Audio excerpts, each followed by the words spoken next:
जय मां इंद्राक्षी। इंद्राक्षी धाम में दर्शकों आप सभी का हम हार्दिक स्वागत करते हैं। आज के दिन जिन जातकों का जन्म दिवस है, मैरिज एनिवर्सरी है, उन सभी को हमारी तरफ से बहुत बहुत शुभकामनाएं। आज हम आपसे बात करेंगे कुछ सिद्धियों के बारे में। बहुत लोगों की इच्छाएं होती हैं कि हम नाना भांति की सिद्धियां करें, हम नाना भांति की सिद्धियों में माहिर हो जाएं। लेकिन दर्शकों, जितना सिद्धि के बारे में सोचना इजी है, उतना ही सिद्धि को कर पाना बहुत मुश्किल होता है। कोई भी साधना आप घर में डेली बेसिस पर जो विभिन्न प्रकार के मंत्र पढ़ते हो, ये एक अलग चीज़ हुई। ये हुई आपकी प्रतिदिन की एक सरल सीधी भोली भक्ति, सीधी साधना। इसमें आप संकल्प लें या ना लें, कोई फ़र्क नहीं पड़ता है। लेकिन जब आप किसी विशेष प्रकार की सिद्धि को करते हैं, उसमें संकल्प भी ज़रूरी है, गुरु का निर्देशन भी ज़रूरी है, और उसमें आपकी मंत्र की शुद्धता और आपके तन और मन की शुद्धता भी आवश्यक है। कोई भी सिद्धि इतनी आसान नहीं होती। कई बार आप हमें कमेंट बॉक्स में लिखते हैं, अप्सरा सिद्धि बताइए, रंभा साधना बताइए, चक्रेश्वरी सिद्धि बताइए। अब अप्सराएं आप क्या समझ रहे हैं? ये कल्पना जगत की बातें हो गई हैं। कोई भी अप्सरा आपके सिद्ध क्यों होना चाहेगी?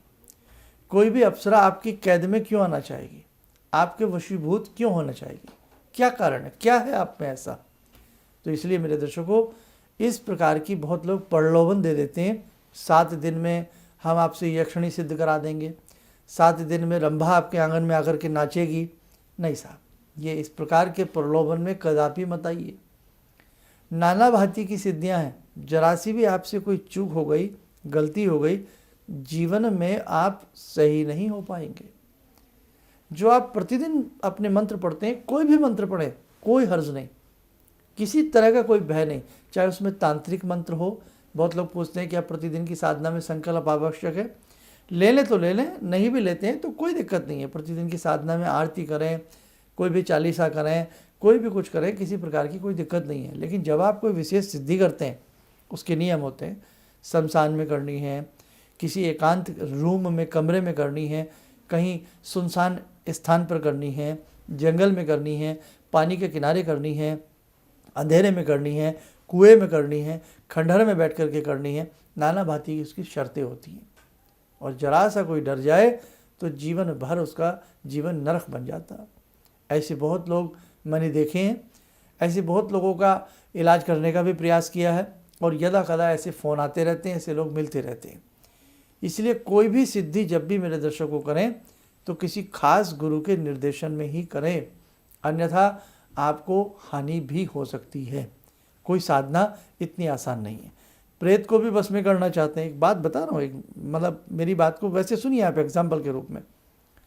किसी आप भूत प्रेत, किसी अज्ञात शक्ति को अपने कब्जे में करना चाहते हैं, वो शक्ति आपके कब्जे में क्यों आएगी? क्यों आप कोई भी व्यक्ति किसी के बंधन में रहना पसंद करेगा? नहीं करेगा ना। तो अगर करेगा भी तो उसकी बहुत सारी शर्तें होती हैं, बहुत सारे उसके तरीके होते हैं। तो आप किसी कच्चे लालच में मत फंसिए कि साहब आप हमको 50,000 रुपया दिए, 20,000 रुपये दे दीजिए, हम आपको अप्सरा सिद्धि करा देंगे, हम आपको स्वप्न परी की सिद्धि करा देंगे, हम आपको यक्षिणी की सिद्धि करा देंगे। तो ध्यान रखना, ऐसे पैसे लेने और देने से सिद्धियाँ नहीं होती। बाकायदा इसमें गुरु का निर्देशन चाहिए। अब नाना भांति की सिद्धि है। एक छोटी सी सिद्धि की बात कर रहा हूँ। कर्ण पिशाचनी का तो मैंने जिक्र अपने बहुत एपिसोड में किया है। एक होती है नख साधना। ये नख है ना, नाखून, नख साधना, इसको हजारात विद्या भी कहते हैं। ये 41 दिन की सिद्धि होती है। कुछ लोग इसको 21 या 11 दिन में भी सिद्ध कर लेते हैं। और यू कांट बिलीव कि जिसको ये नख साधना आ जाती है, नाखूनों की साधना, तो बाकायदा उसमें सब कुछ नज़र आने लगता है। कौन व्यक्ति कहाँ है, खोया हुआ व्यक्ति कहाँ है, क्या कर रहा है, किसी के भी बारे में आप जैसे कोई चीज़ हम चित्र देखते हैं, फिल्म देखते हैं, चलचित्र की तरह इसमें दिखने लगता है। उसमें आपने सुना भी हो, एक छोटा बच्चा 9-10 साल का नहला धुला करके बिठाया जाता है, और यहाँ काजल लगाया जाता है नखूनों पर। एक विशेष प्रकार का काजल तैयार किया जाता है, और उस काजल में उस बच्चे को बहुत कुछ दिखता रहता है। वो बच्चा बताता रहता है, जैसे आपने पूछा कि बाबू ये देख करके बताओ, बेटा ये देख करके बताओ, इसमें वो व्यक्ति कहाँ है, जीवित है या मृत है या कहाँ है। तो वो सारी चीज़ें बताता रहता है, उसे दिखता रहता है। अब ये सोचने में तो ये सारी बातें ऐसा लगता है अकल्पनीय, ऐसा कुछ नहीं होता है ना, लेकिन ये सब कुछ सत्य है। ऐसी सिद्धियाँ बहुत लोगों के पास होती हैं। लेकिन मेरे दर्शकों, कोई भी साधना आप ऐसे ही किसी किताब को पढ़ करके ना किया करें। आए दिनों, विगत दिनों में ऐसे बहुत फ़ोन कॉल्स मेरे पास आई, ऐसे पत्र बहुत पहुँचे कि गुरुजी मैंने ये साधना की, मैंने भैरव साधना की, और भैरव जी के भी मैंने तामसी रूप की साधना की, आज में दिमाग का मेरा बैलेंस कमज़ोर हो रहा है। बहुत लोगों ने कहा कि मैंने ये साधना की, 50% कामयाबी मिली, फिर बीच में रह गई। तो कोई भी चीज़ है, आपके पास कितना भी प्राचीन शास्त्र क्यों ना हो, लेकिन उस शास्त्र के साथ भी एक गाइड की आवश्यकता होती है।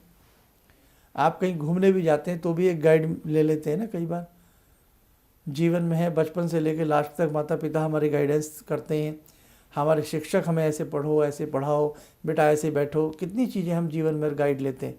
तो आप ऐसा गलती क्यों करते हैं कि कोई भी पुस्तक आपने देखी, घर में कोई प्राचीन पुस्तक रखी है, मंत्र पढ़ा, और उसमें जो कई बार वो, और प्राचीन तो पुस्तकें बहुत अच्छी हैं, आजकल की बात जो पुस्तकें हैं उनमें चटपटे चुटकुले टाइप होते हैं। कैसे कि बस 8 दिन में सिद्धि आपकी हो जाएगी, 8 दिन के बाद तो आपके तकिए के नीचे असरफी मिल जाएंगी रखी हुई।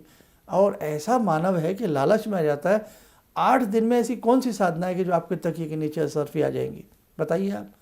तो मैं आपसे निवेदन करता हूँ, कृपया जो लोग इस प्रकार की बातें बताते हैं, तो आप ऐसा मजाक ना उड़वाएं, धर्म का ऐसा मजाक ना उड़वाएं। शास्त्रों में सिद्धियाँ हैं, पर ऐसी नहीं है कि आप चाहें इशारा करें और भगवान जी आपके सामने आकर के जो आप कहो वो करने लगे। ऐसा नहीं होता, ऐसा नहीं होता।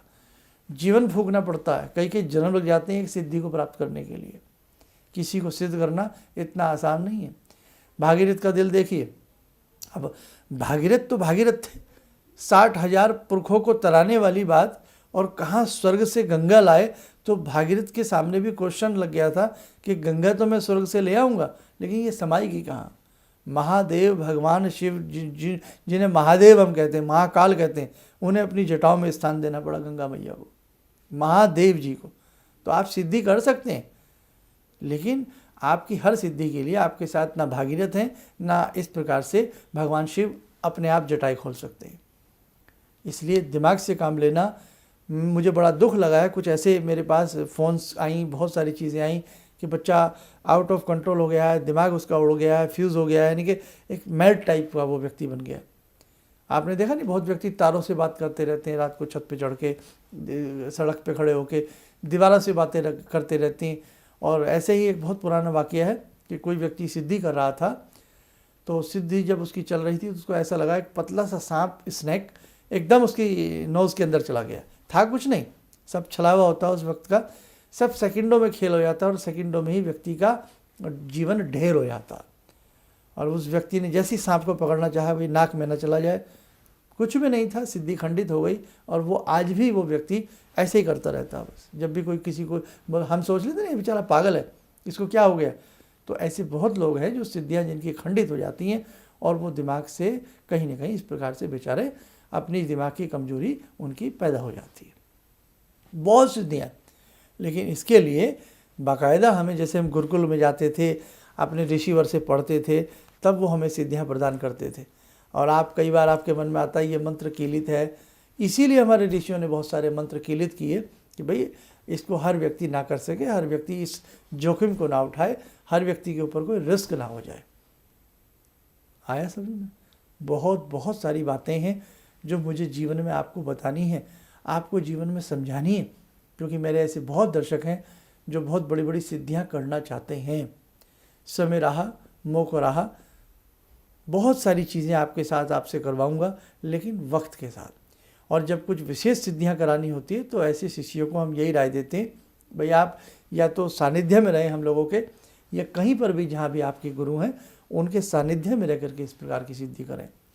और कभी भी अपनी सिद्धि का प्रदर्शन, अपनी सिद्धि का चमत्कार नहीं करना चाहिए, कभी नहीं करना चाहिए, कभी नहीं करना चाहिए। आपकी सिद्धि खराब हो जाएगी। भजन भोजन हमेशा मुट्ठी में रखें, कंट्रोल में रखें, पर्दे में रखें। स्वामी रामकृष्ण गंगा के तट पर मस्ती में लेटे हुए थे। किसी ने आकर के कहा, अरे गुरुजी, अरे गुरुजी, अरे गुरुजी, कमाल हो गया। बोले सांस तो ले लो बेटा, क्या हुआ? बोले देखो आज हमने एक ऐसे साधु देखें, उन्होंने गंगा पार की है चल करके, मतलब वो चल करके गए गंगा जी पर। बोले अच्छा, और बोले बेटा तुम कैसे आए हो गंगा जी पार करके, तुमने कैसे गंगा जी पार की है? बोले गुरुजी मैंने तो नाव में बैठ करके गंगा पार की है, और वो तो गंगा के पानी के ऊपर चल करके उन्होंने गंगा पार की है। बोले अच्छा, बोले आपने जो नाव में बैठ के गंगा पार की है, उस पार से इस पार आए हो, आपने कितने पैसे दिए गंगा पार करने के लिए नाविक को? पुराने ज़माने की बात है। बोले 2 पैसे। बोले अच्छा, बोले आपने 2 पैसे में गंगा जी पार कर ली? बोले हाँ मैंने कर ली। बोले फिर जिन संत की आप बात कर रहे हैं, जिसकी भी आप व्यक्ति की बात कर रहे हैं, शख्स की, 2 पैसे की सिद्धि है उनके पास। तो जब 2 पैसे में तुम भी तो गंगा पार कर सकते हो, तो उस सिद्धि का क्या मूल्य हुआ? 2 पैसे। तो मेरे दर्शकों, कभी भी सिद्धि का प्रदर्शन नहीं करना चाहिए। अगर प्रदर्शन नहीं होता है तो सिद्धि का कोई मोल नहीं होता, और जब सिद्धि का प्रदर्शन होने लगता है तो सिद्धि खाक की हो जाती है, सिद्धि राख की हो जाती है, सिद्धि 2 पैसे की हो जाती है। आज बड़ा बोलने को मन है आपके साथ, समझाने को मन है, ये सब्जेक्ट देखना होता। सब्जेक्ट ऐसा हो गया आज का, बहुत बड़ा सब्जेक्ट हो जाता है। कर्ण पिशाचनी जिन्हें सिद्ध हो जाती है, कान में बोलती रहती है कि देख गंगाराम नाम का व्यक्ति आया है, इसका जवान लड़का मर गया है, या इसका जवान लड़का खो गया है। कान में बोला, आपने आवाज़, अरे गंगाराम, हाँ हाँ हाँ गुरुजी। है गुरुजी को कैसे पता लगा मेरा नाम गंगाराम है? तेरा लड़का मर गया है या तेरा लड़का खो गया है? हाँ गुरुजी। चमत्कार हो। तो बहुत सारी चीज़ें हैं पर्दे के पीछे, आपको समझना पड़ेगा। एक वार्ताली सिद्धि होती है, बहुत अच्छी होती है। स्वप्नेश्वरी सिद्धि है, चक्रेश्वरी सिद्धि है, नाना भांति की सिद्धियाँ हैं, लेकिन अच्छी सिद्धि करो, अपनी भोली भाली भक्ति करो, जो घर में बैठ करके आप प्रतिदिन करते हैं। इससे बड़ी कोई सिद्धि नहीं है। आपके प्रारब्ध का फल यही साधना काटेगी जो आप अपने गुरुदेव का दिया हुआ मंत्र पढ़ते हैं, अपने किसी इष्ट मंत्र को पढ़ते हैं, यही आपके प्रारब्ध का फल काटेगी, अदरवाइज नहीं। सिद्धि में जरा सी गलती हो जाए, दिक्कत हो जाएगी। तो आज की बातों को तो मैं शायद यहीं तक मुनासिब समझता हूँ। कभी इस सब्जेक्ट के ऊपर पूरा विवरण से प्रकाश डालेंगे। दर्शकों, हमेशा छोटे से ही व्यक्ति बड़ा होता है, इसलिए तिनका जोड़ें, थोड़ा थोड़ा मंत्र पढ़ें, आपको बहुत अच्छी सिद्धियाँ अपने आप मिल जाएंगी। बड़ी कौतूहल वाली सिद्धि के चक्कर में ना पड़ें, और पढ़ें तो उसके लिए विशेष गुरु की तलाश करें, विशेष गुरु के सानिध्य में जाकर के किसी सिद्धि की प्राप्ति करें, मंत्र की प्राप्ति करें। मिसाल के तौर पर, हम होली आती है, दिवाली आती है, आपको छोटे छोटे मंत्र बताते हैं, आप ये हनुमान जी का मंत्र सिद्ध कर लो, ये राम जी का मंत्र सिद्ध कर लो, ये रामायण जी का मंत्र कर लो, ये गायत्री मंत्र कर लो। तो ऐसे इस प्रकार की जो छोटी छोटी लघु सिद्धियाँ आप करते हो, 1 रात्रि की, आधी रात्रि की, 1 माला से, 4 माला से, इनमें कोई भय नहीं है, इनमें कोई डर नहीं है, बहुत बड़े नियम संयम नहीं है, कोई डर नहीं है। लेकिन कोई सिद्धि शमशान में बैठनी है, निर्जन स्थान में बैठना है, पूरा 1 महीने करनी है, 40 दिन करनी है, या 1 साल करनी है, 6 महीने करनी है, और वो भी विशेष प्रकार के मंत्र हैं पूरा, तो वहाँ गलती नहीं होना चाहिए। तो वहाँ शास्त्र यही कहता है कि आपको विशेष प्रकार से मार्गदर्शक की आवश्यकता होगी, तभी आपकी वो सिद्धि में 4 चांद लग सकते हैं। पुस्तक को देख करके, कहीं लिखा हुआ आर्टिकल पढ़ करके भी हमें ऐसे ही सिद्धि नहीं करनी चाहिए। उसकी पूर्ण विवरण, पूरी जानकारी हमें किसी मर्मज्ञ से लेनी चाहिए। दर्शकों, बातें तो बहुत हैं, और मैंने जैसे कि कल भी कहा था, एक विशेष प्रकार का कार्य हम आपको सौंपने वाले हैं। आपको भी आनंद आएगा, हमें भी आनंद आएगा, और परमात्मा हम सबसे प्रसन्न होंगे। एक बहुत अच्छा सा कार्य हम पूरे विश्व में साझा होकर के करने वाले हैं, और आपको बताएंगे। 1-2 रोज़ रुकिएगा, और कहते हैं ना, थोड़ा सा इंतज़ार भी अच्छा होता है। हम भी उसकी पूरी रूपरेखा बना रहे हैं, आपसे क्या करवाना चाहते हैं, और कहीं ना कहीं हम चाहते हैं आपसे कुछ कराएं और आपको कुछ बड़ा लाभ दिलवाएं। यदि आप हमसे व्यक्तिगत तौर पर मिलना चाहते हैं तो मिल सकते हैं। जो हमारे दर्शक दूर दराज रहते हैं, ऐसी स्थिति में वो हमारे संस्थान में कॉल करके टेलीफोनिक अपॉइंटमेंट भी ले सकते हैं। इन्हीं शब्दों के साथ हम अपनी वाणी को विराम देते हैं। जय माँ इंद्राक्षी।